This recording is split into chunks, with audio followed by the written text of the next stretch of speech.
going to bring on our speaker tonight. I tell you what, for those of you that were fortunate enough to be at conference, when Kevin got off stage, I was blown away. And then I got to bump into him walking over to the Hall of Fame dinner. And I grabbed his number and shook his hand and just let him know. Very, very inspiring. You know, there's very few people that come to this company and rise to the top without that didn't go through some crap. And he kind of touched a little bit about that on stage. And, you know, he had some things happen to him. And from what I gathered from stage, he just put his head down and with his faith and just believed that he could pull through it and made it happen. I mean, the guy helped, did 800, I hope we got to tell Angela not to post it, but he did over $800,000 in premium for 2022. That is a lot of insurance. And so, Kevin, we're going to turn it over to you. Nothing specific, man. Whatever you want to talk about, you can definitely talk about it. But you inspired the hell out of me at conference, made me feel so excited when I walked out of there. So it's all you, man. I appreciate you being on our call tonight. Mike, I hope he picks up where he left off at conference, because that was So fire. I could have listened to him for 4 hours. It was good. 10 minutes was not enough at conference, so we're going to get way more time than that, man. Well, man, hey, I appreciate y'all. Hey, y'all are getting me excited, man. I want to, hey, where do I sign up? Come to work with y'all, man. Everything y'all got going on. I'm sitting here going, man, these guys got it going on, you know. But for me to come in here, Frank, yourself, I know you don't know this, and Mike, y'all don't know this, but I'm one of the pretty new guys here at FFL. This is my third year. December was November of 2022 was 3 years, so I just passed the 3-year mark. So when I first come in, you know, Frank, it was you guys. Matter of fact, I was still in your forms and stuff off y'all's website. I was still in your financial, you know, tracking forms. And I was going in. I was, you know, and so when you get in here, you start talking to all these people where you was going around, you know, like Brian Mendenhall. I talked to him, and I was, you know, learning how to do presentations from him and going on y'all's website, still in the forums and everything that y'all had. So a lot of that old stuff that y'all would call old back in the day, that's some of the stuff that some of us new guys were still using to get going. And when we didn't know where to go, when we didn't know what to do, and we was just on Google, you know, typing stuff in, saying, where do I find a financial inventory? And boom, you know, y'all stuff would pop up. So I've been hijacking some of y'all stuff for a while, off your bootlegging it off y'all's website. So forgive me for sneaking in and stealing from you, but I am guilty. So y'all got something to do with it. So thanks for having me on here, man. I appreciate it a ton. And what I was going to talk about, you know, is I know, Mike, you sent me a deal and the other day about, you know, talking about coming through some adversity. I think that was Mike that sent that to me, either Mike or Frank, about coming through some adversity. And I'll kind of tell y'all my story, what happened when I came with FFL. And to kind of give y'all a quick background on me, I was in the insurance business years ago, back in the late 90s, early 2000s. Back then, I was with a captive company. The name of the company then was called Pyramid Life. And we mainly did Medicare and some final expense. Had a built an agency there, had a successful agency, had one of the top agencies in the nation for about 6 or 7 years. And I thought we was cutting a wild hog in the tail because we was doing $2 million a year. And then I got over here to FFL and I'm like, my goodness, we got fired at doing $2 million. You know, I said, it's like, you know, Sean had asked me, say, come up and share what you was doing before. I'm like, nah, I ain't telling nobody what I was doing before. You know? I said $2 million a year. Y'all got folks over here doing $2 million a week. You know what I'm saying?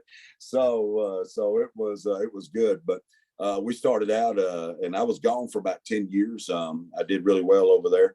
Then I was gone. I was out of the insurance business for about 10 years because I was traveling doing missionary work all over the world, man. India, Africa, all over, man. Just and I made enough money in the insurance business there that carried me for about 10 years. Started running out of money. That started getting low. And I said, hey, it's time to jump back into what was good to me before. And that's when I come across FFL. Started with FFL in November of 2019. Went to the first convention in Las Vegas. Got the full spectrum of it then. And that was when I said, you know what, I'm gonna be on that stage telling my story one day. And so that happened. I was on the stage the next year in 2021, and then this year in 23. So I'll start out by saying when we started, man, we was rocking and rolling, building. And Mike, I heard, some of your story the other day when we was there about where y'all took off, and it really touched me because, you took off growing. I think, and I believe and correct me if I'm wrong, but I think you said you'd call Sean Mike and you said there's not a team no more. And it kind of went down and you had to kind of start over and rebuilding. And that rung true with me. Because we was growing and growing at a pretty rapid rate. And then it took one guy that put together a team under me that wasn't trained right. Make a long story short, when him and his team left, I told y'all about that 6 figures of debt the other day. That was actually right at $250,000 that they rolled up to me. I mean, it was boom. I woke up one morning and with one company, it was, I think with America, boom, and I got hit with right at 80 grand in one day. Then Mutual of Omaha come in 24,000 there. Then John Haydencock come in 23,000 there. And I mean, it was just boom, well over $200,000 within about a 30, 45 day period. And, that especially when it's coming, it'll hit you in the sales pretty quick. It'll kind of take the air out of you for a second. And talked to Eric Anthony, as y'all heard at the convention. And he said, what are you going to do? I said, well, what I'm going to do, I said, we're going to go to work. I said, we're going to hunker down and go to work. And I kind of stepped back at that time, Mike, because it kind of scared me. I was like, man, what if I hire other people and this happens? I said, I'm just going to hunker down. I'm going to work with a few people I know, and we're going to go to work. We're going to pay this off, man. We're going to get it. And so Americo was holding 50% of my commissions, which is understandable. Mutual of Omaha was holding 25% of my commissions. But man, we got that. Matter of fact, I just got a deal this morning on my daily update this morning. I've already paid Mutual of Omaha off. I've already paid John Hancock off. I've paid Prosperity off, paid all these people off. And I got my deal this morning from Americo, and it said out of that 80,000, I owed them $187.10. Wow. Good. So that's right. That's it, man. We about got it down there. So matter of fact, I tried to call them today, Mike, give them a credit card to pay that, and they wouldn't take it because they had some more commissions coming in. They said, why don't you just hold off? I said, man, I just want to feel this. I want to be done with it, But I say that to you. Yeah. I say, yes, I know that's the negative side of the business. But at that time right there, you can do one of two things. You can either hunker down, you can either give up, or you can get up.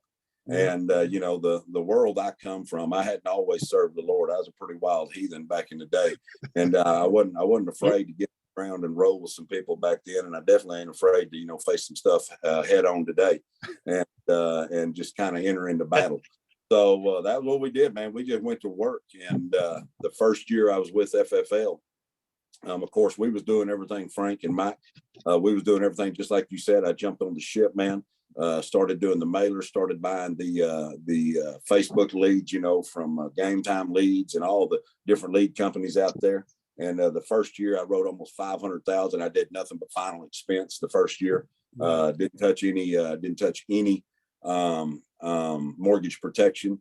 In 2021, started getting into the mortgage protection and the mailers and all of that. And I'll tell you, Mike, I would run mortgage protection. I live in a little bitty town. Where I live, there was more people at that convention than there is in my hometown. That's a true story. We got 1,000 people in our hometown. So that convention, man, it was huge to me. But I went to work, and I was running. I had leads coming in from Tulsa, Oklahoma, all the way down to Galveston, Texas. Now, I don't know if y'all are familiar with that, but that's about a 9-hour drive. Wow. And I would run appointments, and I would run leads from Galveston, Texas, all the way up to Tulsa. And man, just hitting it in that year. And I'd stay gone 4 or 5 days, stay out of town 4 or 5 days a week, and just booking appointments. And, that year wrote almost 600,000 in 2021 2021, just running door to door. But toward the end of 2021, Michael, that was when we made the switch over to doing, going 100% phones. And when I made the switch over going 100% phones, that was when we jumped up to almost $900,000 on my personal pen and AP. And so that was pretty much that's how it started. That's how we got there. And if you want me to, Mike, I'll go over kind of what I did, my system that I had on working the phones, and what we do here. And now we're taking that system and duplicating it. And now we're back in the process of rebuilding. Kevin, if you could go over twice, because there's a lot of new people here, a lot of people that are in the field. If you can kind of talk about what it takes to be a $500,000 producer in the field in terms of schedule, lead flow, and so forth, and then talk about what it takes to produce almost 900,000 on the phone. That way, people learn how to do both.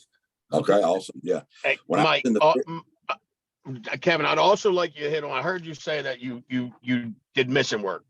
And I don't like, this is a business to me, but I can tell you the first mission trip I ever went on, the only mission trip I ever went on, changed my entire view on life and perspective. Yeah.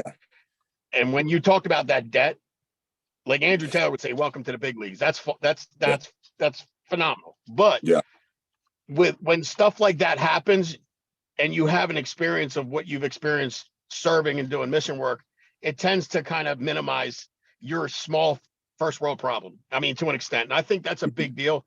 Yes, I want you to go through all that, but if you could hit on that as well, that would be fantastic, because I think perspective is everything in this business, in life, period, in general. Yeah. Well, you know, and say that, Frank, you kind of broke up on my end. I heard you say a little bit about the mission field and then minimizing the perspective, but it broke up some on my end in the middle there. Yeah, I was saying that when I went on my first mission trip, it changed my perspective on everything. Mm-hmm. Like the problems we have here aren't really problems.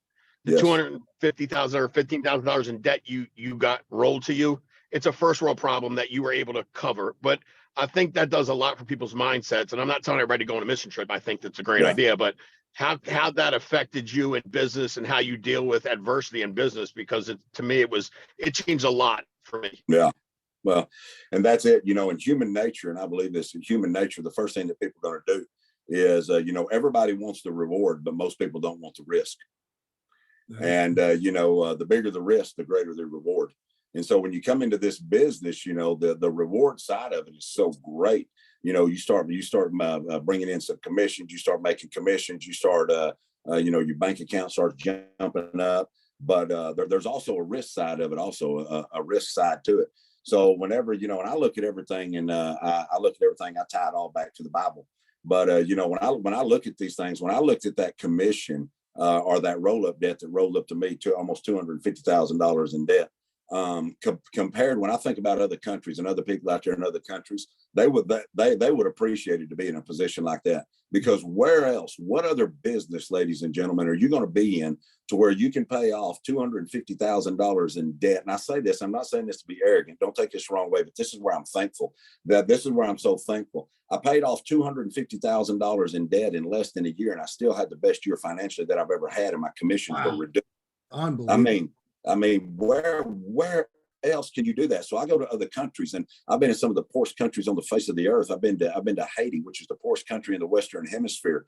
Man, I've been out in places, Frank. I've been out in places, Mike, where I've been out preaching the gospel to people that living in tree houses, and they surround us with sickles and swords, and they're trying to stab us and trying to cut us and trying to kill us, and we're standing on rocks preaching the gospel to them. So I faced some things in my life. So when somebody's coming at you with a sickle and they're wanting to saw your head off, or somebody's coming at you with a $250,000 piece of paper that says you own this much, it's not near as hard to face that $250,000 in debt as it is to stand and look that man in the eye that's trying to take your head off. I've been to India, you know what I mean? I've been to India. So I've been to India where they used to have to move us around at night. And these people, what they want to do is they want what you have because they think everybody in America is rich, and they just want to touch you, because if they touch you, they think that some of the luck, they call it luck, some of the luck on you is going to rub off on them. And I look at these other countries and people that are eating maybe one meal every couple of days.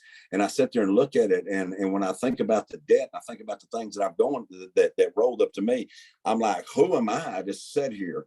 I know the risk when I'm going in. There is people in third world countries that would give their leg to be in this position right here.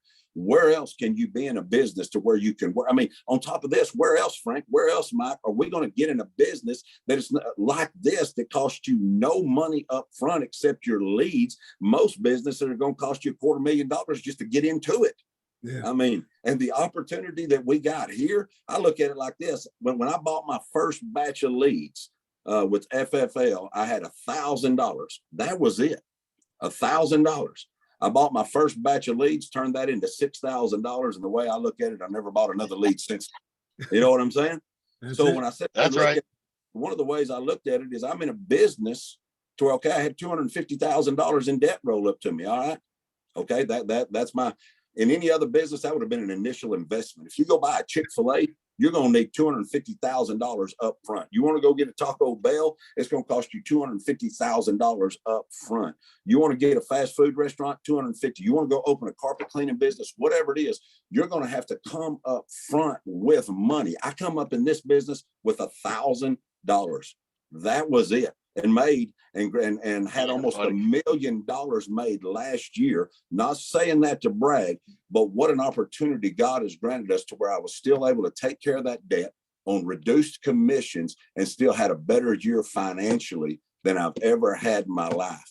So what a country, what a business, what an opportunity that we have right here. And that's what really, really gets me excited, because what you and I got to look at is we can't look at the issue that's sitting in front of us right here today, because that issue that's in front of you, that's nothing more than a test to check your character.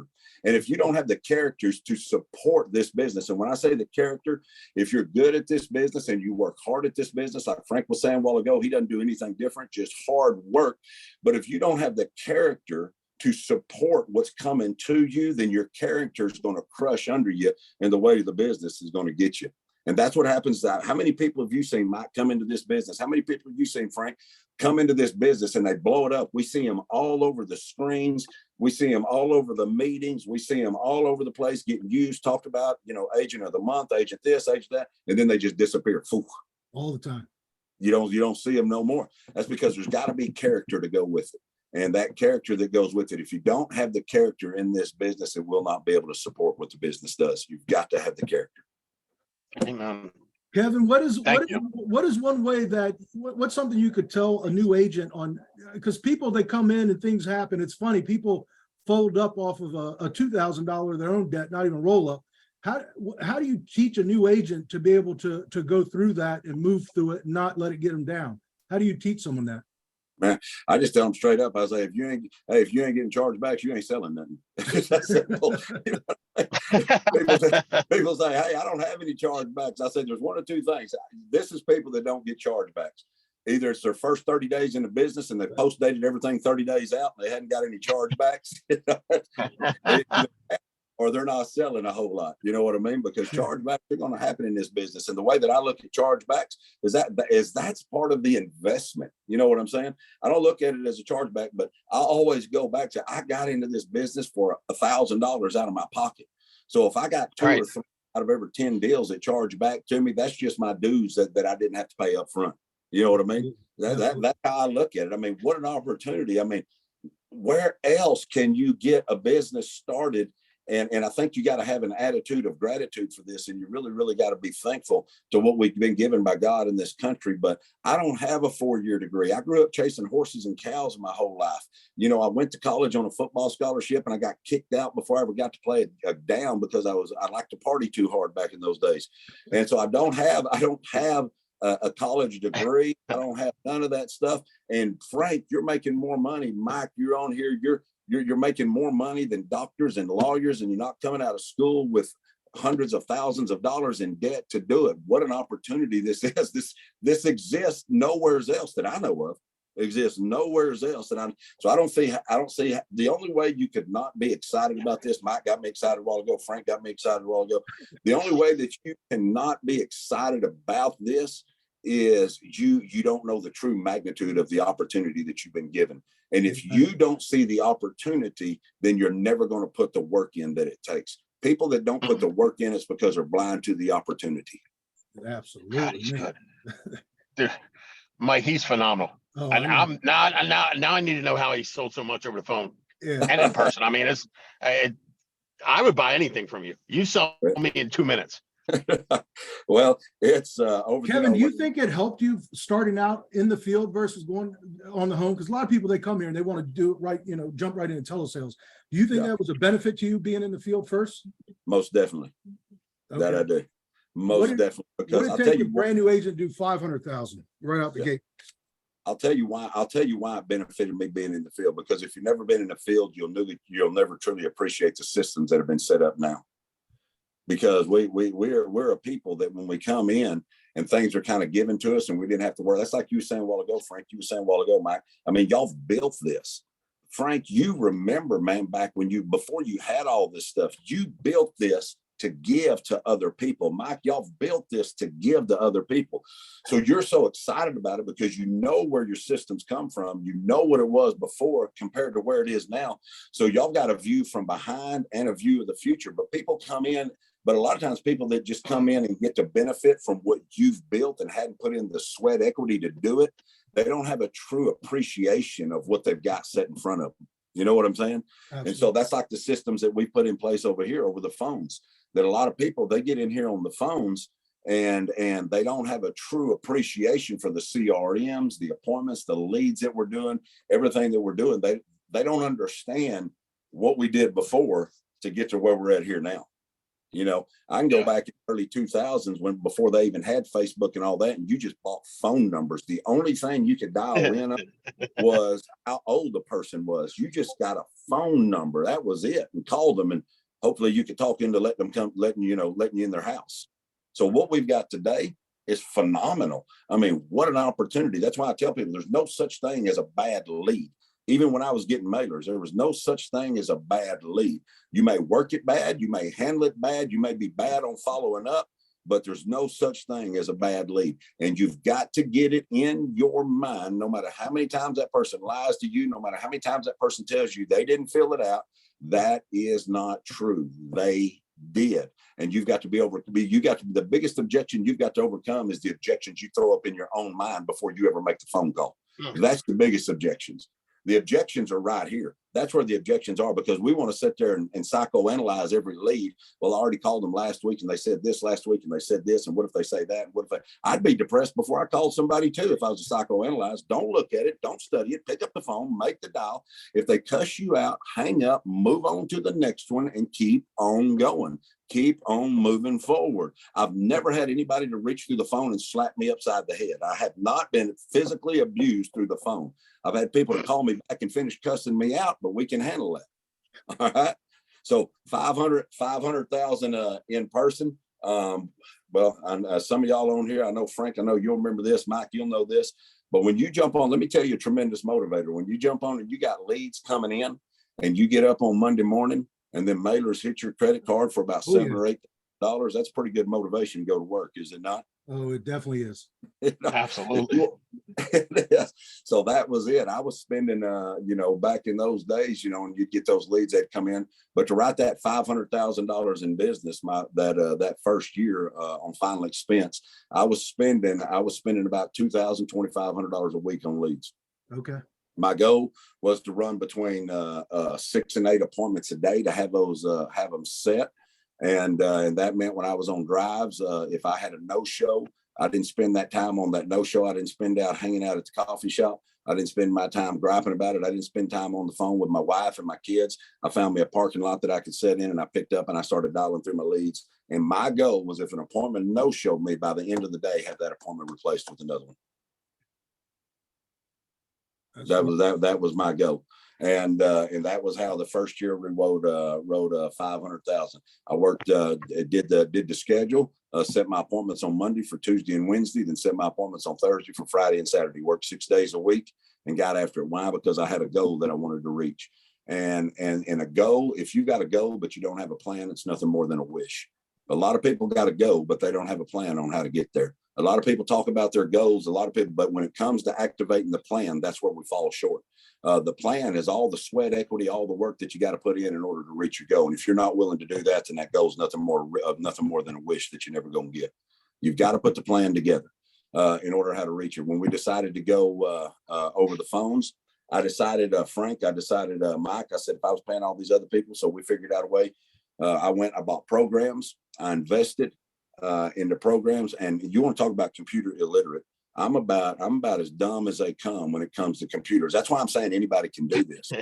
Anybody can do this. I mean, the only thing still today, Frank, Mike, that I know how to do on a computer is what I've got to do to get an app done. That's it. All right.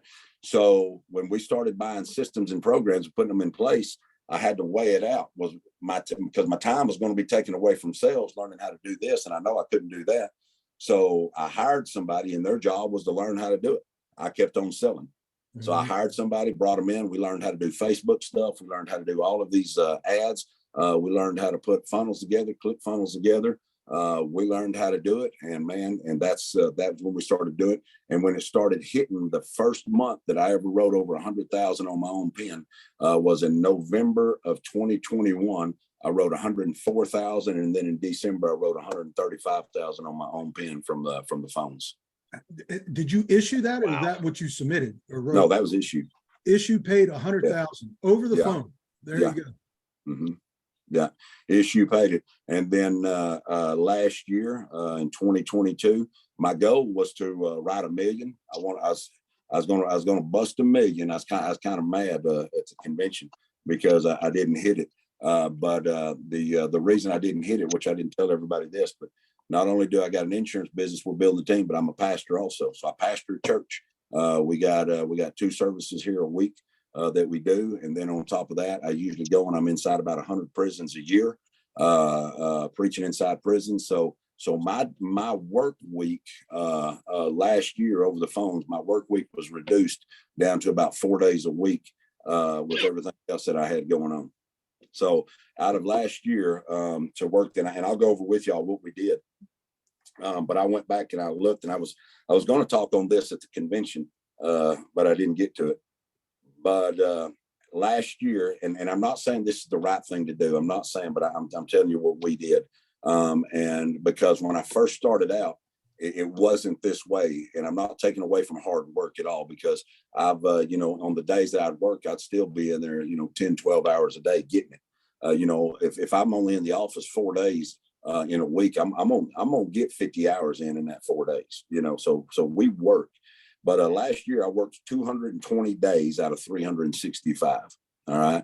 And that is because that took away me taking my wife on vacation. That took away the time that I was gone in prisons, which is, like we do 100 services a year inside prisons.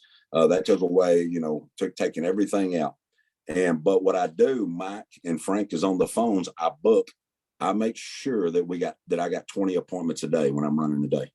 20 appointments a day, no less. Matter of fact, we can have more, but if my dollars, if I didn't have 20, not 19, not 18, not 19 and a half, a minimum of 20 appointments a day. That's where it was, 20. And if we had 19 appointments a day, then we was having a meeting. Okay. It wasn't 20, it wasn't 19. It wasn't, well, no, this is what I pay you to do. This is what I pay you to do. Okay. And that was it. So that equaled 4,400 appointments out last year. Okay. On those days, 4,400 appointments. So when I say this, it's not because I'm some tremendous salesperson or I'm the best in the world. We just on the time that I had to work, man, we got after it. Okay? How many dollars did it take to book that many appointments? On my dollars, a lot of those were set by my AI, artificial intelligence. Okay. So a lot of that, 6 to 8 of those a day would be set by AI. I'd come in and have about 6 to 8 appointments a day. And then I'd have anywhere from $2 to $3, booking another 12 to 14 a day. Every day. Wow. Okay. Every day. Yeah. Calling those back, because a lot of your best appointments were going to be people that jumped on there and didn't necessarily set an appointment by the text messages and everything going out, but they'd call back, because all of my ads and everything that I run, Mike, all of my ads that I run, it's my face, it's my mug on there. I'm the one talking on Facebook. So Kevin, I want to say this too, because a lot of people, they hear what you did and they hear you got dialers, and everyone thinks they need a dialer. But you were producing at a very, very high level before that ever even happened. And I think that's the only way that you can do it. You can't just jump in and pay 3 different people to dial for you and expect to have success. You were producing at a high level before that. I went broke. I wrote $500,000 my first year, calling and setting all of my own appointments. After that first full year, I hired my first dollar in either February or March of 2021. I had $1. And that was his job. So then, and when I got that dollar, that didn't mean that I quit working. That just means that I ran appointments on the days that I was normally dialing. That is right. Too many people, they think that that's a reason to take off when you just added to what you're already doing. It's a big difference. No, it's huge. That was an extra way I looked at it, Frank. The way I looked at it, Mike, that was an opportunity to run 12 extra appointments a week. 12 extra appointments a week. I mean, my goodness. I mean, what an opportunity we have. So, I always tell people that the artificial intelligence and the dollars that we have, that doesn't replace you, it assists you. That's massive, Mike. That's massive. Yeah. Agreed. It assists you. So when we looked at that, so yeah, I still had people setting appointments for me, 12 to 14 a day. So then at that time, people always ask me, they say, Kevin, how many leads did you buy? As many as it took to get 20 appointments a day. I set no limit on leads, because if you set a limit on leads, once you hit that limit, it's going to be hard to break through that mental wall. I don't put a limit on leads. I put a goal that I wanted to reach. And so in order to reach that goal, then you adopt the mentality, whatever it takes. And if you don't have a mentality of whatever it takes, then you're always going to be limited by your own undecisiveness to reach your goals. So whatever it takes. So I mean, I love listening to you, honestly. And I don't say that to everybody else, Mike. I'm not that guy. But you've been through some stuff in life. Like you got a full ride, or you got a scholarship to go play football. You didn't even get to play football because you were a young idiot, like most of us men. Yeah. Did some stuff wrong, went through some stuff that was probably and at that age, football life, right? I mean, that's you live, eat, and breathe football, and then partying, obviously. But you never thought one could be taken from the other. Yeah. But how did you get? Because all you've done, and I'm not saying all you've done, but what you've done is mentally, completely all mental. You as structured as you are with your time, as disciplined with you are as your time, as intentional as you are with everything you do and all you've got going on. How did you develop that discipline? Because people are going to hop off this call fired up. I mean, we all know it. And the fact of the matter is, if they don't change nothing's going to change. And it's all about the small mundane stuff, the things that nobody wants to do, that you obviously do better than a lot of people. How did you get your mindset right? Man, what I really had to start doing is, we all want a positive mindset, but a positive, we all want to sit there and we want to have good thoughts. What we want to do before we do something is, I want to have the thoughts that I really, really want to do this. So what we're trying to do is, we're just trying to always change our mindset, when you really just need to be warned against the negative thought, your negative thoughts, by action. The best way you overcome a negative thought is not by sitting there trying to battle a negative thought with a positive thought. You overcome a negative thought with an action. Does that make sense? Yes. So what happened? Yeah. The children of Israel, and this right here, but I touched on this a little bit. The children of Israel, what did they do? They had a negative thought, and they were over there hiding out. Goliath's coming out screaming and yelling at them, and they're over there hiding out in the bushes. They're over hiding out. They couldn't overcome the negative thought. David comes out, and what does he do? He overcomes that negative thought by an action. So in other words, he takes off running right at the Philistine of what everybody else was afraid of. He runs right at him. He says, no, this is what I'm going to do. So I'm not saying I don't ever have negative thoughts. I'm not saying I don't have that, but a negative thought's is not going to stop my forward momentum. And the way that you overcome a negative thought is by doing a positive action, not just trying to battle a thought. We sit back trying to get our mind right. You know what? If you was to get inside my mind, you'd probably think it was never going to be right, because there's some stuff that goes on inside my head in every single one of us. Okay. But what we got to do is, if I was to listen to my own head all the time, I would never move from where I'm at. So what I got to do is, I got to put my game plan together. And then when I put my game plan together, I work my game plan instead of always working what my thoughts are, because my game plan helps me overcome the negative thoughts that I have that tries to keep me from going forward. My game plan moves me forward. My goal, Frank, I want that integrity deal. I'm going to do whatever it takes to get there. And I believe I'm going to get it. I'm going for it. I'm focused on it. Does the thought ever come that, hey, you know what, you're not going to get it? Does the thought ever come that you had a bad day today? You had a bad week today? Yes, it did. But the way I overcome those thoughts is, I keep on moving forward. I keep on executing the plan. And then you'll see your thoughts will start changing. Wow. Powerful. Man, I love this. Dude, Mike, this is phenomenal. Powerful. So simple stuff, dude. It's simple stuff. It's simple stuff. Just a decision. Couple questions in the chat. How do you stagger those 20 appointments in a day? Is it every 45 minutes? I would imagine. No, I stack them on top of each other. I may have 3 or 4 at 1 o'clock. There you go. That's what we try to do. We try to say, number one, I know when I have 20 appointments in a day, this is what I know off the top of my head. And I'll show 20 appointments a day. So I'll set 2, 3, 4 of them at the same time. I'll have my setters set them. They'll say, Kevin, how you want me to set them? I said, set them. I said, well, you got 3 at 1 o'clock, set them. You got 2 at 2 o'clock, set them. Because it's always easier to reschedule an appointment that you already have than to try to get one that you don't have. Yeah. That's number one. Okay. Number 2, here's what I know off the top of my head is that I figure in over the phones, and this is what you're going to have, is over the phones, you're going to have a higher no-show rate than you do in person. So when I set those 20 appointments a day, when I have my setters and my AI to set those 20 appointments a day, I know that there's going to be about 50% of those that are going to no-show me. Yeah. I know that about 50% of them. Okay. And I know, and y'all got to quit listening to all these people that want to sell you these programs, and that they've got some good programs, but driving your appointment rate up. Okay. I just don't know nobody, and here's what you got to grab a hold of.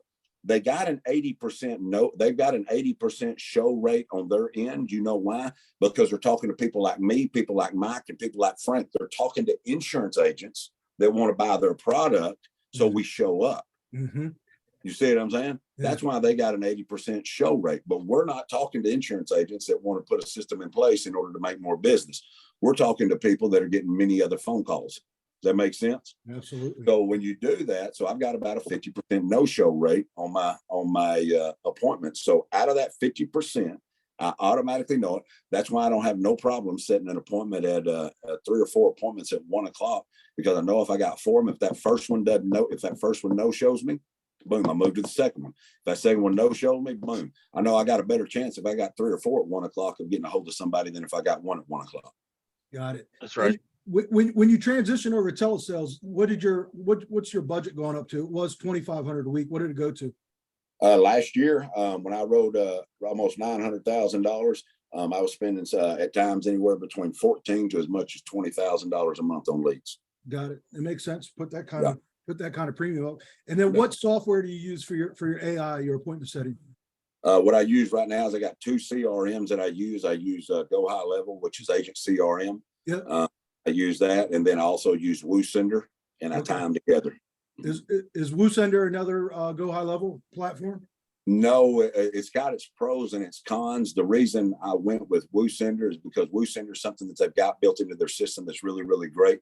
When you're sending out as many text messages and stuff like that I am, it's very easy to get marked as spam if you don't have the right things built into it. So we went with WooSender because they got all those things built into it that keeps you from getting marked as spam. Now Agent CRM is an easier platform to operate. It's got more stuff available.